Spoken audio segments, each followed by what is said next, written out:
विचार करा, एका बाजूला आहे आध्यात्मिक शक्ती आणि दुसऱ्या बाजूला जगातली सगळी सत्ता. आता जेव्हा हे दोन सामर्थ्य एकमेकांसमोर उभे ठाकतात तेव्हा काय होतं? आज आपण नवनाथ भक्तिसार या प्राचीन ग्रंथातील अशाच एका नाट्यमय अध्यायाबद्दल बोलणार आहोत. तर ही जी गोष्ट आहे ना, ती आपल्याला एका अशाच संघर्षाकडे घेऊन जाते जिथे एका विनम्र संताचा अपमान एका अहंकारी राजाच्या साम्राज्याला अक्षरशः मुळापासून हादरवून टाकतो. चला तर मग ही कथा उलगडून पाहूया. या कथेचे मुख्य पात्र कोण आहेत? तर दोन मोठी व्यक्तिमत्व.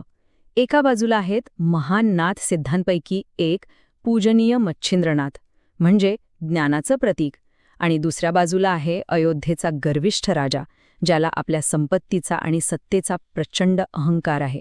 तर मग गोष्टीची सुरुवात कुठून होते? त्या क्षणापासून होते जेव्हा महान योगी मच्छिंद्रनाथ अनेक तीर्थक्षेत्रांची यात्रा करून अयोध्येच्या भव्य दरवाजावर पोहोचतात. त्यांच्या मनात फक्त एकच साधी इच्छा असते. पण अयोध्येचा राजा तो काही साधासुधा शासक नव्हता. तो होता एक सम्राट. त्याची संपत्ती अक्षरशः डोळे दिपवून टाकणारी होती आणि त्याच्या सैन्याचा तो डामडोल त्याच्या अहंकाराला आणखी खतपाणी घालत होता.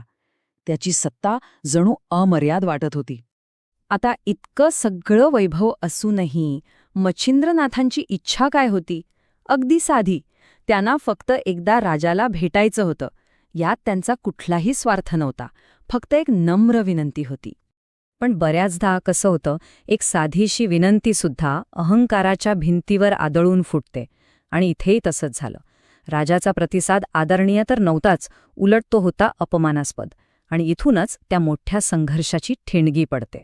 राजाचे जे द्वारपाल होते ना, ते म्हणजे जणू काही आपल्या मालकाच्या अहंकाराचा आरसाच होते. त्यांनी फक्त मच्छिंद्रनाथांना प्रवेश नाकारला नाही, तर त्या महान संतावर अपमानास्पद शब्दांचा वर्षाव केला. हा खरं तर एका व्यक्तीचा नाही, तर संपूर्ण आध्यात्मिक परंपरेचा अपमान होता.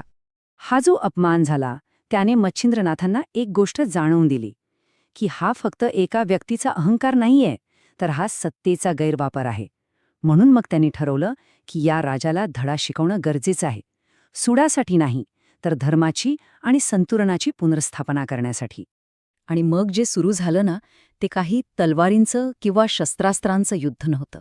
नाही, ते होतं इच्छाशक्तीचं आणि मंत्रशक्तीचं युद्ध, जिथे एका संताचा संकल्प एका बलाढ्य साम्राज्याला आव्हान देणार होता. मग मच्छिंद्रनाथांनी काय केलं? त्यांनी एका पाठोपाठ एक अशी 3 दिव्य अस्त्र बाहेर काढली, ज्यांनी राजाच्या भौतिक शक्तीला थेट आवाहन दिलं. आणि प्रत्येक अस्त्राबरोबर या संघर्षाची तीव्रता वाढतच गेली. सगळ्यात पहिलं अस्त्र वायू अस्त्र. एका प्रचंड वादळाने राज्याला असं काही घेरलं की बघता बघता राजाचा तो मौल्यवान दिव्य रथ पत्त्यांच्या बंगल्यासारखा कोसळला. राजाच्या सामर्थ्याचं पहिलं प्रतीक धुळीला मिळालं. आता राजाला काही कळायच्या आतच एक दुसरी अजब गोष्ट घडली. आकाशातून एक भला मोठा पर्वत खाली आला आणि थेट त्याच्या सैन्याच्या मार्गात उभा राहिला. जिथे कालपर्यंत मोकळं मैदान होतं, तिथे आज एक अभेद्य अडथळा होता. राजाची सगळी लष्करी शक्ती निरुपयोगी ठरली. आणि मग आलं तिसरं आणि शेवटचं अस्त्र, अग्निअस्त्र. मच्छिंद्रनाथांनी याचा वापर केला आणि असं वाटत होतं जणू काही ब्रह्मदेवाचा प्रलयकारी अग्नीच पृथ्वीवर उतरलाय. या अग्नीने जमिनीतील पाण्याचा प्रत्येक थेंब शोषून घेतला आणि संपूर्ण राज्याला एका तप्त वाळवंटात बदलून टाकलं. आता बघा, एका सामान्य माणसाचा आणि एका महान संताचा हा जो संघर्ष होता ना, तो इतका विलक्षण होता की तो पाहण्यासाठी थेट स्वर्गातून देव पृथ्वीवर उतरले. ही लढाई आता फक्त अयोध्येपुरती राहिली नव्हती. म्हणजे विचार करा, खुद ब्रह्मा, विष्णू, महेश सगळेच्या सगळे देव आपापल्या दिव्य विमानांमधून आले होते या अभूतपूर्व घटनेचे साक्षीदार व्हायला. त्यांची उपस्थिती हेच सांगत होती की या संघर्षाचा परिणाम संपूर्ण ब्रह्मांडासाठी किती महत्वाचा होता. आणि मग जेव्हा हा संघर्ष अगदी टोकाला पोचला होता, तेव्हा त्या रणांगणावर प्रत्यक्ष प्रभू रामचंद्र प्रकट झाले. अयोध्येच्या राजांचा दैवी पूर्वज, स्वतः विष्णूचा अवतार त्या दोघांमध्ये येऊन उभा राहिला. आता प्रभू रामांच्या येण्याने एक गोष्ट तर नक्की झाली होती की या संघर्षाचा शेवट जवळ आला आहे.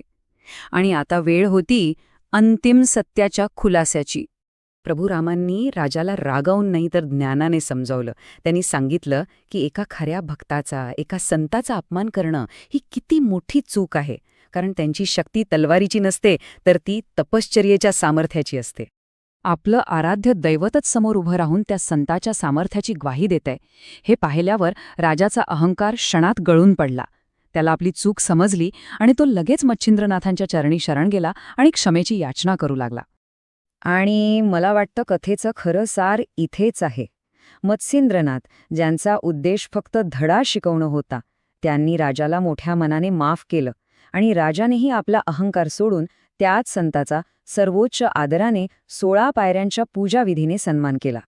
तर ही कथा जाता जाता आपल्याला एका खूप महत्वाच्या प्रश्नावर विचार करायला लावते. खरी शक्ती नेमकी असते कुठे? राजाच्या मुकुटात आणि त्याच्या सैन्यात, की एका संताच्या भक्ती आणि विनम्रतेत? याचं उत्तर कदाचित आपल्याला आपल्या आतच शोधावं लागेल.